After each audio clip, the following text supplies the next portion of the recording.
கொண்டாடினவங்க எல்லாருக்கும் முதல்ல நன்றி. அதே சமயத்தில் உலகத்தில் எங்கேருந்தோ சின்ன சின்ன ஒரு மூலைகள் இருந்து இந்த படத்தை பற்றி இந்த படத்தை ரசித்து இந்த படம் என்ன தாக்கத்தை அவங்க மேலே ஏற்படுத்தியிருக்குன்னு தொடர்ந்து ஒரு மீம்ஸாகவும் பதிவுகளாகவும் ரீல்ஸாகவும் போட்டுகிட்டே இருக்கிற தமிழ் சினிமாவின் ரசிகர்கள் உங்கள் எல்லாருக்கும் இந்த தருணத்தில் நன்றி சொல்லிக்கிறேன். தனித்தையாக நன்றி சொல்ல முடியல, அவ்வளோ பேர் இந்த படத்தை பாராட்டியிருக்கீங்க, புரிஞ்சுக்கிட்டு இருந்திருக்கீங்க, ரொம்ப நன்றி. இந்த படம் ஒத்துக்கிறதுக்கு மிகப்பெரிய ரீசன் என்னென்னா, இதுக்கு முன்னாடி தமிழ் சினிமாவில் அருமையான படங்களை நமக்கு கொடுத்த முக்கியமான இயக்குநர்களும் நடிகர்களுக்கும் நன்றி சொல்லி ஆகும். Balachander sir, K Viswanath sir, Balamahendra sir, Mahendran sir, Kamal sir, அவங்களாம் நம்ம சின்ன வயசில் அவங்க வெறும் உறவுகளை வச்சு கதைகள் பண்ணி அதை ரசிக்க வச்சு அதை தூங்க விடாமல் பண்ணியிருக்காங்க. அந்த மாதிரி படங்கள் நமக்கு கிடைக்காதான் இயங்குறப்போ அப்படி ஒருத்தர் கதை எழுதியிருக்காரு. அந்த கதையை எப்படி மிஸ் பண்ணுறது? எனக்கு மெட்ராஸ் வெற்றி விழாவில் பத்திரிகை எல்லாரும் நான் சந்திச்சப்போ ஞாபகம் இருக்கு. நல்ல படங்களாக தேர்ந்தெடுத்து பண்ணுங்க, நீங்கள் பருத்தி வீரனில் ஸ்டார்ட் பண்ணியிருக்கீங்க, நீங்கள் பொழுதுபோக்கு படம் பண்ணுங்க, ஆனால் நல்ல படங்கள் தேர்ந்து பண்ணீங்கன்னு எனக்கு சொல்லியிருக்கீங்க. மறக்கவே மாட்டேன். அதுலேருந்து நான் என்னுடைய பாதையும் நான் தேர்ந்தெடுத்த படங்கள் உங்களுக்கு தெரியும். இந்த படம் வரும்போதும் இந்த படம் பண்ண வேண்டிய படம் இது. இந்த படம் எவ்வளோ ஒரு உரையாடல்களை உருவாக்கியிருக்கு, எத்தனை பேர் ரிஃப்ளெக்ட் பண்ண வச்சிருக்கு. ஒரு கலைப்படைப்புக்கு நல்ல கலைப்படைப்புக்கு முதல் விஷயமே இந்த உரையாடலை ஏற்படுத்துறது, ஒரு விவாதத்தை ஏற்படுத்துறது தான். அப்படி அவ்வளோ விஷயங்களை இந்த படம் பேச வச்சிருக்குங்கிறதுக்கு இந்த படத்தோடைய வெற்றிக்கூட மிகப்பெரிய முக்கியமான ரீசன். அப்படி சினிமாங்கிறது பொழுதுபோக்கு மட்டும் இல்லை, எல்லா கலை அம்சத்தையும் சேர்ந்த ஒரு கலைப்படைப்புன்னு காமிச்சிக்கிறதுக்கு எப்பாதான் நல்ல படங்கள் அமையும். அப்படி ஒரு படமாக தான் நான் பார்க்குறேன். அதே சமயத்தில் இன்னைக்கு ஒரு 30 அபவ் இருக்கிறவங்க, வாழ்க்கையில் கொஞ்சமாவது கஷ்டத்தை பார்த்தவங்க, அவங்க எல்லாருக்கும் இந்த படம் நிச்சயம் புரியும்னு நம்பினேன். அண்டு இன்னைக்கு இருக்கிற ஒரு மன ஓட்டம் இருக்கு இல்லையா, ஒரு செகண்ட் வேர்ல்டு வாருக்கு அப்புறமா ஒரு சமுதாயம் வளர்ந்துருக்கும், அவங்களோட எண்ண ஓட்டங்கள் வேறையா இருந்திருக்கும். அதுக்கப்புறமா இருந்தவங்களோட எண்ண ஓட்டங்கள் இருக்கு. நம்ம ஒரு தொழிலுக்காக சிட்டிக்கு வந்துட்டோம், அதுக்கப்புறம் பார்த்தா சொந்தங்களை விட்டு போயிடுறோம், நம்மளுடைய கலாச்சாரத்தை விட்டு போயிடுறோம், நம்மளுடைய சரித்திரத்தை மறந்துடுறோம் அப்படின்னு நிறைய விஷயங்கள் நம்ம மனசுல ரொம்ப ஆழமா ஓடிக்கிட்டு இருக்கும். அது எல்லாத்தையும் எடுத்து கண்ணு முன்னாடி நிற்க வச்ச மாதிரி இந்த கதை இருந்துச்சு. அப்போ இந்த கதையை பண்ணிடணும் அப்படின்னு தோணுச்சு. அதே ரியாக்ஷன் எல்லாருக்கிட்டையும் இருக்குங்கிறது எனக்கு ரொம்ப சந்தோஷமா இருக்கு. அது சொன்னது, அன்பை விதைச்சிட்டோம்னா போதும்னு, அன்பு எல்லாருக்குள்ளேயும் இருக்கு, அதை வெளில கொண்டு வந்தா போதும். இது ஒரு ஃபேஷனபிளான விஷயம் கிடையாது. இன்னைக்கு கான்ட்ரவர்சி தான் எல்லாரும் அதிகமாக பார்ப்பாங்கன்னு கான்ட்ரவர்சிக்கு வேண்டி போயிட்டு இருந்தாலும், முன்ன பின்ன தெரியாத ஒருத்தருக்கு ஒரு செஞ்ச உதவி ஒரு சின்ன வீடியோவாக அதனோட வியூஸ் தான் ரொம்ப அதிகமாக இருக்கு. ஸோ அதை எடுத்துட்டு ஒரு கதையாக எழுதியிருக்காரு. அதை எப்படியாவது பண்ணிடணும்னு ஆசைப்பட்டோம். அப்போ 2D கொண்டு போய் கொடுத்தோம்னா தான் இந்த முழுமையாக எந்த ஒரு டிஸ்டர்பன்ஸ் இல்லாமல் அழகாக சேரும்னு நம்பணும். அதுக்கேற்ற மாதிரி ராஜாக்கும் Karthiyanan team managers Senthil sir இவங்க எல்லாருக்கும் பெரிய நன்றி சொல்லணும். ஏன்னா அப்படி கவனிச்சுட்டாங்க. எல்லாமே நைட் ஷூட்டு கூடயே இருந்து எந்த ஒரு இடையூறு இல்லாமல் அந்த ஷூட்டிங் கண்டினியூஸாக முடிஞ்சதுக்கு அந்த ப்ரொடக்ஷனுக்கு ஒரு பெரிய நன்றி சொல்லணும். அதுக்கப்புறம் ஒவ்வொரு டெக்னீஷியன்ஸும் 96 ஒரு படத்தில் ஏற்கனவே எல்லாருமே ப்ரூவ் பண்ணிட்டாங்க, எல்லாரும் அவங்களோட ரசிகர்களாக இருக்கணும். ஆனால் திரும்ப அதே டீம் இன்னொரு படம் எடுக்கிறாங்கன்றப்போ அவங்க எல்லாரும் ஒரு குடும்பமாக உட்காந்து அந்த ஓனர்ஷிப் எடுத்துக்கிட்டு ஒவ்வொரு டிபார்ட்மெண்ட்டும், நான் ஒவ்வொரு டிபார்ட்மெண்ட்டாக சொல்லணும்னா எடிட்டிங் எடுத்துட்டோம்னா எங்கே எடிட் பண்ணியிருக்காங்கன்னே தெரியாத அளவுக்கு அவ்வளோ ஸ்மூத்தாக கொண்டு போகிறது அவ்வளோ ஈஸியாக இல்லை. அந்த உரையாடலுக்கும் கற்பனைகளாக இருக்கிற அந்த பழைய கால காட்சிகளுக்கும் ஜம்பே இல்லாமல் அவ்வளோ ஸ்மூத்தாக கொண்டு போனது கோவிந்த் வசந்தோட இசை. மாடை பார்க்கும்போது அது என்னமோ ஒரு தெய்வம் மாதிரி தெரியுது நம்ம கண்ணுக்கு. ஒரு சைக்கிள் பார்க்குறப்போ அது விலை மதிப்பு இல்லாத ஒரு பழைய சைக்கிளுக்கு அவ்வளோ ஒரு வேல்யூ இருக்குங்கிறது. என் கசன் சொல்கிறான், அந்த படம் பார்த்துட்டு ஒரே ஒரு நாள் அண்ணா கூப்பிட்டு நீ வந்துடுறா பார்த்துக்கலான்னு சொன்னார். நான் ரியலைஸ் பண்ணதே இல்லை அந்த மோமெண்ட்டை, எப்போ என் வாழ்க்கை மாறிச்சு நான் ரியலைஸ் பண்ணவே இல்லை. ஆனால் அந்த ஒரு ஃபோன் கால் என் வாழ்க்கையை மாற்றிச்சு. அப்படி நம்ம யாருக்குமே நம்மளை அறியாமல் பண்ண உதவி அவங்க லைஃபே மாற்ற முடியும்னு சொன்னால் அப்போ தெரிஞ்சு எவ்வளோ உதவி பண்ணலாம் அப்படின்னு அவனுக்கு அவ்வளோ மைண்டில் ஓடிட்டே இருந்துச்சுன்னு சொல்கிறான். அப்படி எல்லாருடைய மனசாட்சியா எல்லாரையுமே இந்த படம் கேள்வி கேட்க வச்சுட்டு இருக்குன்னா அதுக்கு அந்த இசை கொடுக்குற வேல்யூ இருக்கு இல்லையா, அது அவ்வளோ முக்கியமாக நான் பார்த்தேன். கேமரா ஒர்க்கா மகி எப்போ வேலை செஞ்சாப்லன்னே தெரியல, தள்ளி தான் இருப்பாப்ல, கிட்டே வரமாட்டாங்க. ஒரு கிட்ட கேமரா வச்சு இது சினிமான்னு காமிக்கிற மாதிரி ஒரு காட்சி கூட இல்லை, எல்லா இடத்துலையும் தள்ளி இருப்பாங்க. ஏன் பிரதர் இந்த படத்தில் இந்த ட்ராலி ஷாட்டு இந்த ஜிம்மி ஜிப்பு இதெல்லாம் யூஸ் பண்ணவே மாட்டீங்களா அப்படின்னு. எந்த இடத்துலையும் சினிமான்னு தெரிஞ்சிடக்கூடாதுங்கிறதுக்காக கேமரா தள்ளியே இருக்கும், எங்ககிட்டே வந்ததே இல்லை. ஒரு நாள் கூட நானும் சாரும் நடிக்கிறப்போ நாங்கள் நடிச்சிட்டு இருக்கோம், ஒரு உணர்வே இல்லை. நாங்கள் 2 பேர் பேசிகிட்டு இருக்கோம், ரொம்ப நெருக்கமானவங்ககிட்ட இருக்கிறப்போ தான் நம்மளோட எல்லா விஷயங்களும் பகிர்ந்துக்கும். அப்படி எல்லா விஷயம் பகிர்ந்துக்கிறதுக்கான ஒரு ஆப்பர்ச்சுனிட்டி அந்த கதையில் இருந்திருந்தாலும் அதுக்கான சூழலை அவ்வளோதான் ஏற்படுத்தி கொடுத்துருந்தாங்க. லைவ் சவுண்டாக இருக்கிறனால எல்லாரும் பின் ட்ராப் சைலன்ஸில் இருப்பாங்க.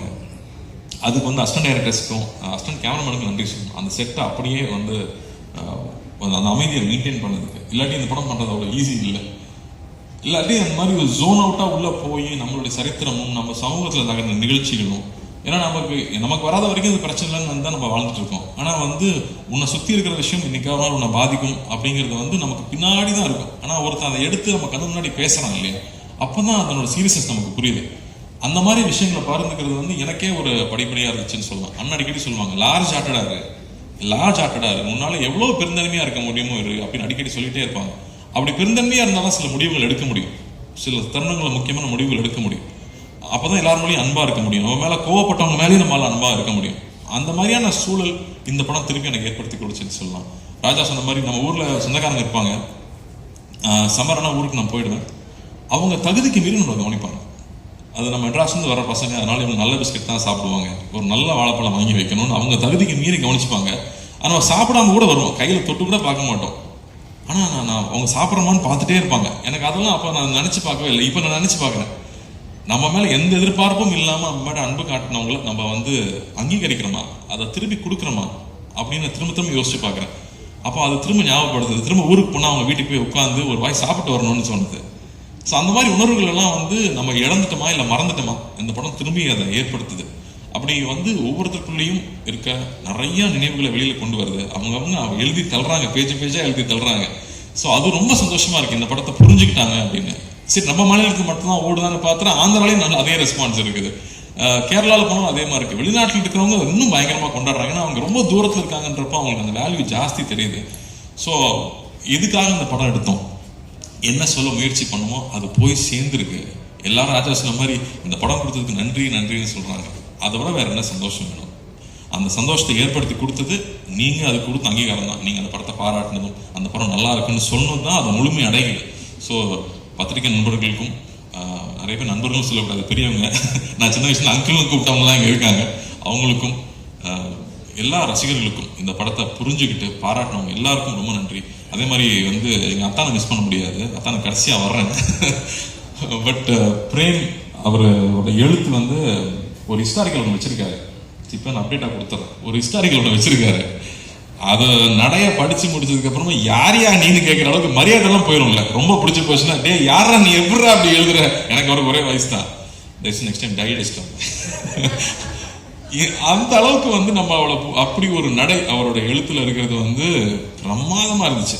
அது எப்போ நீங்க எழுதி முடிப்பீங்கன்னு நானும் வெயிட் பண்ணிட்டு இருக்கேன். நமக்கு ரொம்ப கேப் விடாமல் எழுதி முடிங்க.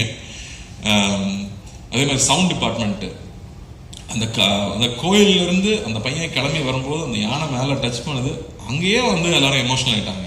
அப்படி வந்து ஒரு ஒரு சரியான ஒரு காட்சியும் சரியான ஒரு இசை மட்டுமே ஒருத்தரை வந்து அள வைக்க முடியுமா அப்படிங்கிறது வந்து மறுபடியும் எனக்கு ஒரு லெசனாகவே இருந்துச்சு இந்த படத்தில். அது என்னால் ஃபர்ஸ்ட் உணர முடியல, தியேட்டரில் பார்க்குறப்போ தான் அதை உணர்றேன். ஸோ அப்படி வந்து நுணுக்கி ஒவ்வொரு டெக்னீஷியன்ஸும் இந்த படத்தை வேலை செஞ்சதோட அருமை நமக்கு தெரியுது. வெகு சில பாடல்கள் தான் வந்து நமக்குள்ளே போய் நம்மளை வந்து பாட வைக்கும், நமக்குள்ளே போய் நம்ம செய்ய வைக்கும். அந்த மாதிரி இந்த படத்தில் இருக்கிற பாடல்கள் நான் கேட்டே இருப்பேன். ஏங்க இந்த படத்தில் வந்து 96 மாதிரி ஹிட் சாங்லாம் இல்லையா?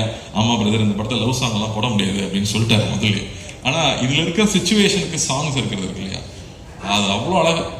வந்து இந்த நான் போகிறேங்கிற சாங்கும், யாரவன்கிற இந்த சாங்கும், கமல் சாரோட வாய்ஸ் வரும்போது, கமல் சாருக்கு எத்தனை நன்றி சொன்னாலும் பத்தாது.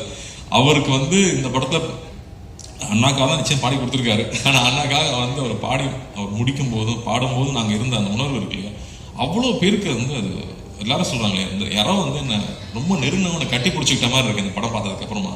அதில் இலகி தான் நான் சிரிக்கிறேன் அழுகிறேன்னு சொன்னாங்க. அது கமல் சாரோட வாய்ஸ் ஒரு மிகப்பெரிய ஒரு காரணம், அவருக்கும் நன்றி சொல்லணும். அதுமாதிரி எழுத்தாளர்கள் வந்து அந்த வரிகள் இருக்கு இல்லையா, மழை நீரில் கரைந்தே போவதில்லை, மழை என்றும் மழைதானே அப்படின்னு வந்து கமல் சார் பாடும்போது, ஐயோ இதெல்லாம் சின்ன வயசுல தான் இந்த மாதிரி நம்ம உணர்ந்திருக்கோம்ல அப்படின்னு அந்த மாதிரியான உணர்ச்சிகள். அது நம்ம வந்து நிறைய நாள் சினிமாலே இருந்திருக்கோம், அது சினிமாவை வந்து ஜட்ஜ் பண்ணிக்கிட்டே இருக்கோம், அதில் கரெக்ஷன் சொல்லிக்கிட்டே இருக்கோம். அப்படி இல்லாமல் அப்படியே நம்ம படத்தை நம்ம ரசிக்க முடியுது. நான் ரொம்ப செல்ஃப் கிரிட்டிக்கல் நான், பட் அதை தாண்டி நம்மளால் ரசிக்க முடியுது அப்படிங்கிறது ரொம்ப இதமாக இருந்துச்சு இந்த படம் ஒர்க் பண்ணும்போதும் படம் பார்க்கும்போதும்.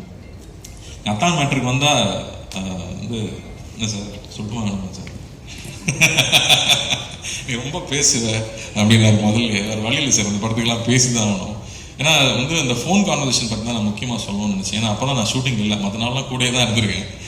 அப்போ தான் நான் தொல்லை பண்ணுறேன் பக்கத்தில் இல்லாததுனால அந்த காட்சிகள் நான் ஸ்க்ரீனில் பார்க்கும்போது அப்படி இருந்துச்சு. இங்க எல்லாரும் சொல்லிட்டு இருந்தாங்க ஒரு ட்ரூ கலர் போட்ட நம்பரை கண்டுபிடிச்சலாமே. நம்பர் கண்டுபிடிக்கிறது இந்த கதை கிடையாது, அது கிடையாது. என் மேல இவ்வளவு அன்பா இருக்கான், எனக்கு அவனை தெரியல, அது நான் மறைச்சிருந்திருக்கேன். அப்ப நான் எவ்வளோ ஒரு தப்பானவன், நான் எவ்வளோ எனக்கு நான் ஒரு தப்பு செஞ்சிருக்கேன். அந்த தப்பை நான் அவங்ககிட்ட சொல்லி மன்னிப்பு கேட்கணும்னு நினைக்கிறதா இல்லை அந்த இருக்கிற அந்த ஒரு பெரிய விஷயமா நான் பார்க்குறேன். டக்குன்னு நம்பர் தெரிஞ்சுட்டேன், எனக்கு தெரியல அப்படின்னு சொல்றது கிடையாது. நான் மன்னிச்சுட்டு, நான் தப்பு பண்ணிட்டேன், நான் மோசமானவன், எனக்கு உன்னை தெரியல அப்படின்னு சொல்றது ஒரு உண்மை இருக்கு இல்லையா, அது அந்த கண்ணில் பார்த்தேன். அந்த ஒவ்வொரு வார்த்தை சொல்லும் போதும் பார்த்தேன். அது பிரமாதமா இருந்துச்சு. சார் கிட்ட நான் சொன்னேன், சார் சான்ஸே இல்லை சார், நான் அப்பப்பா அப்படின்ட்டாரு ஒரே செகண்ட்ல. ஆனா அது அந்த உண்மை இருக்குல்ல, அவ்வளோ நேர்மையா இருந்ததான் அதை சொல்ல முடியும்னு எனக்கு தோணுச்சு. அப்படி அவர் சொன்ன விஷயம் இருக்கு இல்லையா, அது எவ்வளவு பேருக்கு புரிஞ்சதுன்னு தெரியல. அது ரொம்ப ஈஸி இல்லை. எனக்கு கண்டுபிடிச்ச நம்பர் யாராவது கேட்டு சொல்றது இல்லை, எனக்கு ஒன்று தெரியல, நான் அதுக்கு அசிங்கப்படுறேன் அப்படின்னு சொல்லிட்டு சொல்ற அந்த நேர்மை அவர் கண்ணில் அப்படியே இருந்துச்சு. அதுக்கப்புறமா பேச பேச டே தாங்க முடியலடா சொல்லி தொடடாங்கிறப்போ அந்த உரிமையே இருந்துச்சு. அதான் சொல்லிட்டு இருந்தாங்க, போட்டி போட்டு நடிச்சிருக்காங்க 2 பேரும். போட்டி எல்லாம் போடல, அது அவ்வளோ சந்தோஷமா என்ஜாய் பண்ணி 2 பேரும் சேர்ந்து ஒவ்வொரு நாளும் பேசி பேசி ரசிச்சு ஒர்க் பண்ணோம். ஸோ சாருக்கெல்லாம் தேங்க்ல அந்த கதாபாத்திரத்தை எழுதியிருந்தாரு. அப்படி இல்லாம உணர்ச்சி பூர்வமா அது ஃபர்ஸ்ட் எப்போ ஓப்பன் ஆச்சுன்னு எனக்கு ஞாபகம் இருக்கு. யார் ஃபர்ஸ்ட் குளிச்சுட்டு வராங்கன்னு பாப்போமா அப்படின்னு நான் ஃபர்ஸ்ட் ஆடி போயிட்டேன், இப்படி இல்லையே அப்படி எழுதலையே அப்படின்னு. அப்பதான் திரும்ப எனக்கு நாங்க ஊருக்கு போனா எப்படி இருப்போமோ, அப்ப எப்படி ஒருத்தர் இழகிறான் அப்படிங்கறத அவர் மைண்ட்ல வச்சுக்கிட்டு ஸ்டேஜ் பை ஸ்டேஜ் அவர் கொஞ்சம் கொஞ்சமா அது வெளியே வந்துருப்பார். இல்ல நான் சொல்லிதான் ஆகணும், முடியாது, இவ்வளவு பேர் இருக்காங்களே, நான் சொல்லிதான் ஆகணும், வேற எப்ப சொல்றது. ஸோ பியூட்டிஃபுல்லா பண்ணிருந்தீங்க sir, love you sir. And இந்த தருணத்துல எனக்கு இவ்வளவு நேரம் டைம் கொடுத்து பேச அனுமதிச்ச உங்களுக்கும் ரொம்ப ரொம்ப ரொம்ப நன்றி. நிறைய படத்தை பார்த்து இந்த மாதிரி திரும்ப அடிக்கடி படம் பண்ண முடியாது, ஃபர்ஸ்ட் பி ப்ரௌட் அப்படின்னு சொல்லிட்டு இருந்தாங்க. அன்னி முந்தனி தான் படம் பார்த்தாங்க, ஒரு ப்ரொடியூசரா பொறுப்பா ரிலீஸ் முன்னாடி படம் பார்க்க வேண்டாம், படம் பார்த்ததுக்கு அப்புறமா அன்னி கூப்பிட்டு சோ ப்ரௌட் கார்த்தி, இந்த மாதிரி படம் அடிக்கடி பண்ணு. இங்க வியாபாரம் ஒரு பக்கம் இருக்கு, ஆனா இங்க இன்னொன்று மக்களுக்கும் நமக்கும் நெருக்கமா இருக்கிற படங்கள் வந்துட்டே இருக்கணும்னு சொன்னாங்க. ஸோ அதெல்லாம் பெரிய கான்ஃபிடன்ஸ் கொடுக்குது. ஸோ நன்றி என்னுடைய 2 ப்ரொடியூசர்களுக்கும் ரொம்ப ரொம்ப நன்றி. தேங்க்யூ.